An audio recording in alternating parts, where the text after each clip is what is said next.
From Nashville, Tennessee, Music City, USA, and the home of hot chicken, it's the Rick Altizer Show. Sit back, buckle up. Rick will talk with the movers, shakers, and creators who put Christ in Christian entertainment. He's a man who's clear so the world can hear. Here's Rick Altizer. Today I have a very special guest. He's a singer, songwriter, record producer, music executive, filmmaker, director, and now the filmmaker in residence at Lipscomb University. It's the second part of my interview with Steve Taylor. Nice to be back. Thanks. Wow, Steve, it's been a whole week, man. You look exactly the same. Thank you. I haven't actually moved from this spot. It's so comfortable. Well, you are the filmmaker in residence. That's right. So I can stay here all night if I want to. We're doing our interview at Lipscomb University, where Steve is the filmmaker in residence here. And last week we had an interview where we talked about that. And you can go on rickaltizer.com or Rick Altizer Show on my Facebook page, and you can hear that interview if you missed it. And we were talking last week, actually about 10 minutes ago, about the success he had as a producer with Sixpence None the Richer and the song Kiss Me. So we're just going to kind of pick up where we left. And for those of you listening, you'll have to go check some of that out. And if you missed last week, well, shame on you. So anyway, so you're in the Letterman show. You're coming from this point of wild success from the world's standard. Right. Wildly successful, beyond belief. As we said last week, you can't go to a women's clothing store and not hear the song "Kiss Me." Right. It's a law, and so then you go from there to Newsboys, and again, very successful. A string of successful songs and albums with the Newsboys. So you're in a different position now. Mm-hmm. So now, how do you juggle communicating the gospel? I'm a Christian. You had a pastor father, born in the church. You're up to this point. You've been talking to the church, and you've been ringing the bell on the hypocrisy in the church, and you're calling the church to be pure. And now you're in this other world where you're on the radio all the time. And now the Newsboys are getting on MTV, and they're getting on secular radio. So now it's like you're the golden boy, and everything you touch is like, hey, we thought it was going to be, halfway decent money. And now it's like, wow, this is crazy. So then what happens here? What happens in your story here? Well, it's the old mo money, mo problems cliche. In some ways, with the record label and with Sixpence and other acts that we sign, with success comes all these new issues. And next thing you know, you're dealing with managers and distribution companies and international situations with a lot of these. And frankly, a lot of it just stopped being any fun at all. I had the reason I started the label was because I was producing this band that I loved and wanted to give them a home. And for a while, it was fun. It was a good, fun, creative job. We put a great team together. And then, at a certain point, other circumstances start happening. Gaylord is going to they're going to sell off their entertainment assets. And it just, this gets into the weeds, but it just so happens that the guy that they've hired to take on this is one of the few guys that I've had like a full-on, it didn't come to fisticuffs, but I did not like this guy at all, and he knew it. I just thought he was, frankly, kind of one of those lawyers who talks out of both sides of his mouth, and I'd called him on it before. Well, he ends up being the guy who is now in charge, so I want to buy the company away from this, and he's determined to sell it to anybody but me.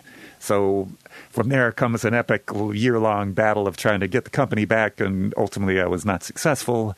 I think the last day I left the office was September 10th.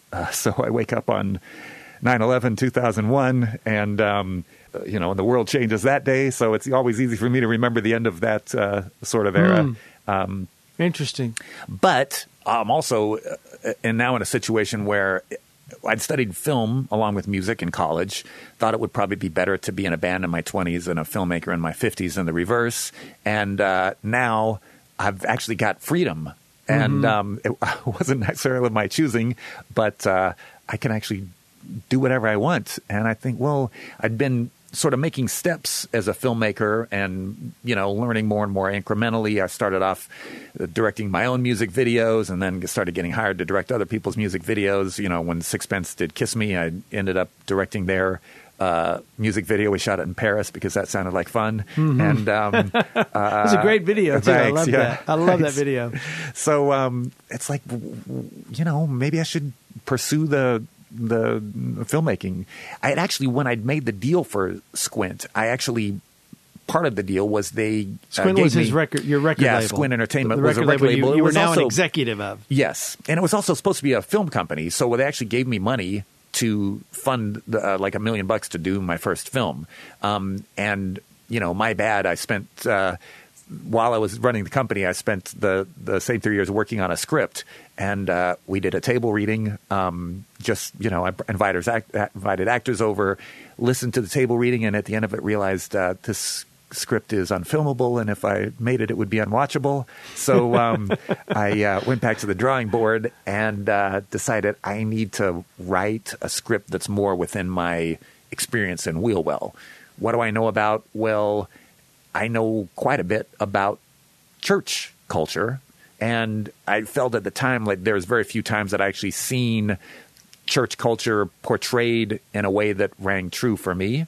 Usually at that point, it was either Christian films weren't necessarily a thing back then the way they are now. And so I felt like, what if you took the genre of like, what used to be called the black and white buddy movie, where you got a black guy and a white guy, put them together, they don't like each other, and over the course of the movie, they have to figure out how to get along and work together. What if you took that and put it inside contemporary church culture? And so I wrote that script with some friends. It was called The Second Chance. Finally finished a draft that seemed certainly better than the last movie. Put together another one of those table readings. And at the end of that, it's like, oh, this is a movie, right? I think we have something here. And thankfully, one of my writing partners, Ben Pearson, had been a longtime friend of Michael W. Smith, and he had mentioned at some point, hey, I think Michael has always wanted to act. So we pitched him on being in the movie, and it was really, in many ways, thanks to his involvement that we were able to get a large chunk of the funding for it. And so that ended up being, my first movie film experience. So right? It's The Second Chance. It's called The Second Chance. Yeah. So I wanted to. We're going to pick up the filmmaker career, but we're kind of going in steps here. We're the recording artist, and then we're becoming the producer, and then from the producer you became the music executive. Yes, right. And that's when it started getting not fun. Yes, right. You're realizing, I like to create. I need to be creating. I don't need to be talking with lawyers. Yes, right. And negotiating contracts. Right. Yeah. You're listening to the Rick Altizer Show on Bot Radio 89.1 FM, 1160 AM, Nashville. So it all falls apart. You'd built this. It was wildly successful. The piranhas got their fangs in it, right, and did what they do. Right. They see the money and they go, and they eat anything in their way, right, and devour, and that is the world, right. And then you're out on September 10th, and 9/11 the next day happens. Right. I should be careful. I don't want to in any ways make any equivalency. Sure. It just happened that way. But I mean, my tiny little problems seem like very absolutely. tiny. But where are you now? So emotionally, right? Are you depressed? Yeah, I was depressed. I was really depressed. In retrospect, what's the book, A Severe Mercy? It seemed like a severe mercy in retrospect, but at the time, this didn't make any sense to me because we'd started with a pretty clear mission. It's like if Christian music is like the farm league, we want to take those players and bring them to the majors, right? And so we had certainly done that with Sixpence. We were doing it with a band called Chevelle that's now, become quite popular and they're a hard rock band, and right? they're very, Three very brothers, popular. Yep. And other acts that we'd worked with, none of them had failed. They had achieved, varying levels of success. But as far as a kind of a batting average goes, keeping the baseball metaphor going, I think we had one of the best batting averages in the history of the music business. So it was tough to see that all, go away.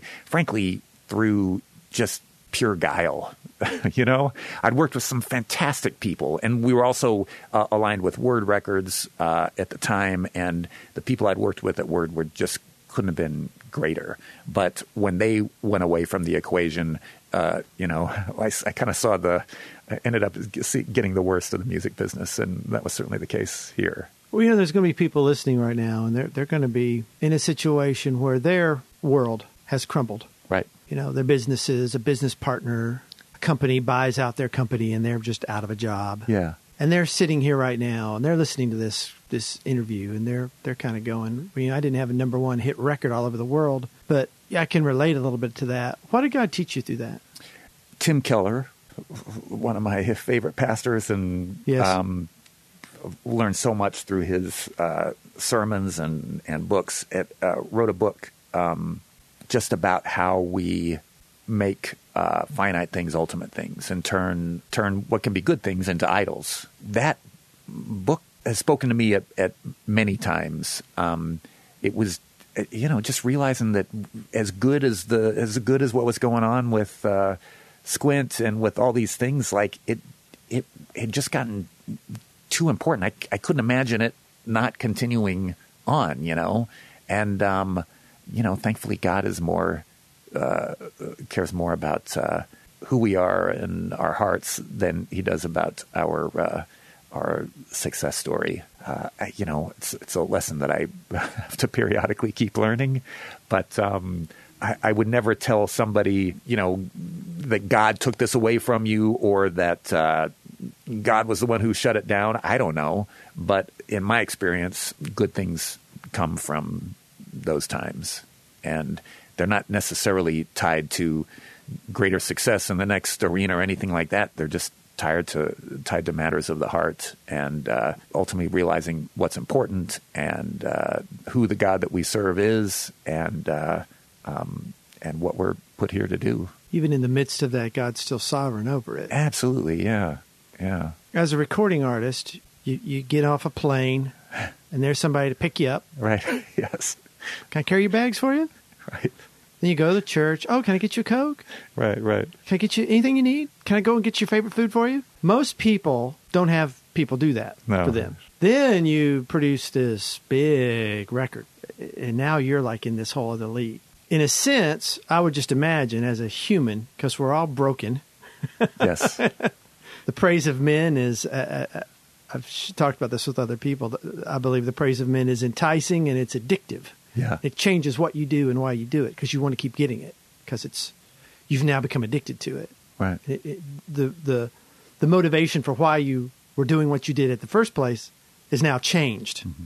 And now it's to please these people who say these nice things about you when they write reviews or whatever. Did that success from the world standard bring validation to you in some sense, in some, maybe not a healthy sense, but in some, real sense? Hey, we're just being human here. We're just being real. Right, yeah. A sense of validation. Right. And then when the piranhas came and stole it, right, then you're kind of left with, well, wait a minute, where's my validation? Yeah. And so there's almost like this faith realigning that's having to happen. Is that? I think that's really good. One of the reasons I switched from being a recording artist to being a producer is I just got tired of waking up every day thinking about self-promotion, because really that's what you have to do. That's part of your job. And that's a really weird thing for a Christian to be involved in. There are people who navigate it well, and we've seen some Christian artists who have done a good job with that. We've seen others who haven't done such a good job. But I think if you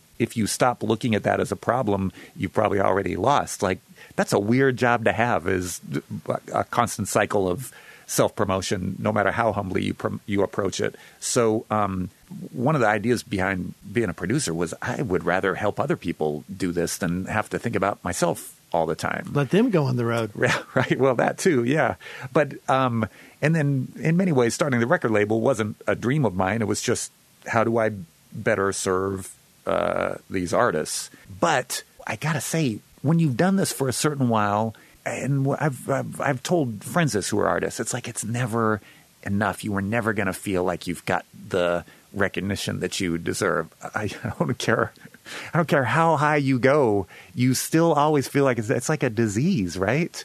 You know, even after Kiss Me. Absolutely. You still, I mean, on one level, it's like, see, I knew we were making good music all along. It's just finally, you know, there's validation, because that's one of the things about being in Christian music is I just got frustrated that, man, I know this could go beyond our little kind of subculture, but you don't get a shot at it, right? And that was a lot of the idea of Squint, is I know there are artists out there who could succeed with a broader audience. They just never get the shot. So when it happens, it's like it was validation.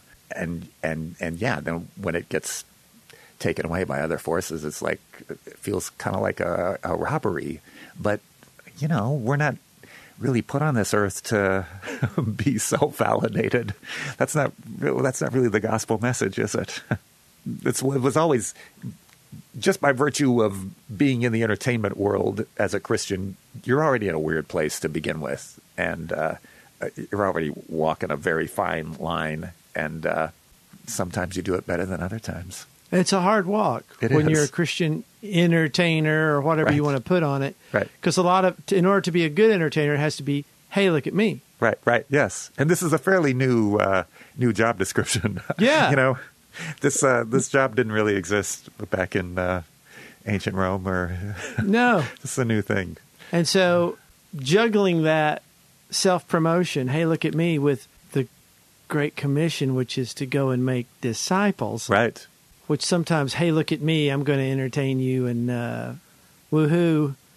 Is our culture so entertainment-oriented that someone comes and entertains us and we think we've just been ministered to? Well, I'm sure that's the case. And then on the other hand, you know, where's the difference between that and a particularly good communicator? And is a good communicator, by definition, good at entertaining, you know? Mm-hmm. And honestly, it's one of those discussions that have been surrounding what I've done from the beginning, to where I'm not even sure. I don't have an answer. The old days, it used to be, are you a minister or an entertainer? You know, right? I don't know, and I don't care. Mm-hmm. I don't know if you can do one. I'm probably no longer interested in the question very much. Sure, I understand. Yeah. In case you didn't realize it, you're listening to a really nice guy. The Rick Altizer Show on Bot Radio, 89.1 FM, 1160 AM, Nashville. So we're going to another decade here. So yeah, right. So we've gone from the musician to the producer to the record executive, right? To losing the company. To now we're transitioning into filmmaker. Yeah, right. So you talked about the first film that you made with Michael W. Smith, The Second Chance, and then you got a hold of a book, right? Blue Like Jazz, yes. And you did something very, very interesting. A way you raised funds. Talk a little bit about how you got funds for that movie. Yes. Well, I was looking, we'd finished the movie, and, you immediately want to jump into the next project, and I hadn't picked what the next project would be. A friend gave me the book, and I read it over Christmas break, and loved it. And at that point, Blue Like Jazz, a few people were talking about it, but it was not a bestseller or anything like that. But I read it, and I just thought, I want this to be my next movie. I think part of it was the basic idea, even though it's a more kind of a memoir collection of essays. Don Miller, the author, had grown up in a really conservative Southern Baptist church. His father had abandoned the family when he was young, and he ended up moving to Portland, Oregon, and auditing classes at Reed College in Portland as a young adult. And Reed College has a reputation for a couple things. One, it's where Steve Jobs went to school, and also the Princeton Review called it the campus in America most likely to ignore God. So here's this Southern Baptist kid who now is at the most godless campus in America, and he writes about the tension of being there. And there was a scene in particular where he and some other friends on campus who were so, being a Christian was not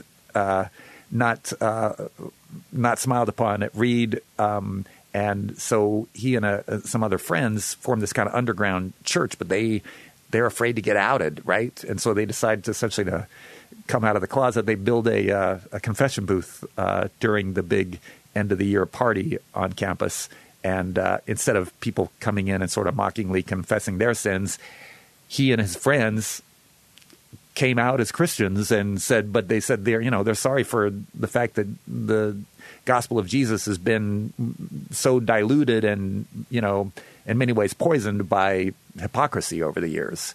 And I just loved that scene. I mean, it was kind of like ringing all the bells of my own existence. Right. Huh, Steve Yes. Taylor, interested in a scene about where hypocrisy is. Right.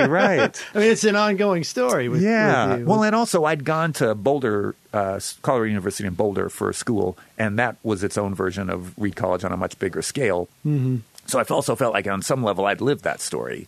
And so Don Miller was going to be coming and doing a reading in Nashville. A few weeks later, a friend of mine arranged for a meeting afterwards, and I pitched him on the idea of turning Blue Like Jazz into a movie. And my pitch was, I just want to make a movie that ends with this confession booth scene. We worked backwards from there. But I said, honestly, the story of the time he was in his early 30s, I think, that he did this. I said, the story of a 30-year-old Christian writer who lives off campus and audits classes at Reed is not a movie story. I think your character needs to be a young college student who lives that experience. So he was intrigued by the idea and said, that sounds interesting. And I said, well, my movie is opening this weekend, so why don't you check that out? And he went and saw The Second Chance in Portland that weekend. On the following Monday, he called me up, said, I want to do this. So we started writing the screenplay. He actually asked if he could be a part of the screenwriting process, which typically you don't want the author there because you're going to change everything. But I eventually agreed to it and sent him to a screenwriting seminar for a few days so we at least learned the terminology. And he ended up being a great partner and ended up writing a book about the experience of us writing the screenplay for Blue Like Jazz called The Million Miles in a Thousand Years, which is also a great book. And in many ways, I think there's things about it that I prefer to Blue Like Jazz. While we're writing this, the book ends up blowing up and ends up becoming like a massive New York Times bestseller. It's on the best-selling charts for 42 weeks, I think. It ends up selling like 1.3 million copies. And so while we're writing the screenplay, I just think, oh, man, this is going to be easy. And I just assumed that there would be fellow Christians who had money, who believed in the importance of impacting culture, lining up to help us make this movie. And I was wrong. I was very wrong. Not so much. I think a couple things happened. One is Christian movie making started sort of metastasizing into a Christian movie is something that's geared for the church, and it's family entertainment. And it hits certain buttons, and it's ultimately a Christian movie should be a conversion story, and this was not any of those. And the other aspect of it was that there's no way that you can do the story of a kid who goes to the most godless campus in America and make that stick unless you show a certain amount of what that environment is like. So it doesn't have to be R-rated, but if it's not PG-13 rated, it's probably not going to be anything that people would believe, right? So I think I naively assumed that the content of the story would be necessary. It'd just be like, telling the story of D-Day without having some explosions and some people dying, that would probably be a ridiculous story, right? Well, I was wrong about that too. Like, people would look at it and they would see any version of a story with any kind of language or suggestion of, the stuff that goes on in a place like Reed College. It's like, well, we can't show that. We can't do that. I'm thinking, well, maybe you've never read the Bible, because if we did a family-friendly version of the Bible, that would be a much shorter book, wouldn't it? But I wasn't winning that argument. So we finally, after almost 4 years of trying to scrape the money together, we finally had 2 investors, and we didn't have nearly enough money, but I was so desperate to get the movie made that I just was like, we're just going to shoot it with what we've got, and I'll figure out a way to finish it later. We just got to get this made. We were going to lose our lead actor. He was going to have to go back to work on the HBO show that he was involved in. We just had a window. We just got to make this movie. And on the night before we were going to open our production office, one of the investors dropped out. Well, what happens with Steve's movie? You want to know what happens with Steve's movie? You're going to have to come back next week to find out, because we're out of time. It's a 30-minute show, and this interview was so good I didn't want to stop it. Steve was so gracious to give me so much time. So next week, we will complete the interview in part 3. I'd like to connect with you. Please like me on my Facebook page, facebook.com/Rick Altizer Show. Also, if you go to my website and click the contact button, I will send you a free download of my scripture memory album. It's my way of saying thanks for listening. That's rickaltizer.com. Altizer is spelled Altizer. Thanks to my sponsor, Paul Winkler, the investor coach, paulwinkler.net. And thank you for listening. Come back next week for the conclusion of my interview with Steve Taylor. To those who are in Christ Jesus.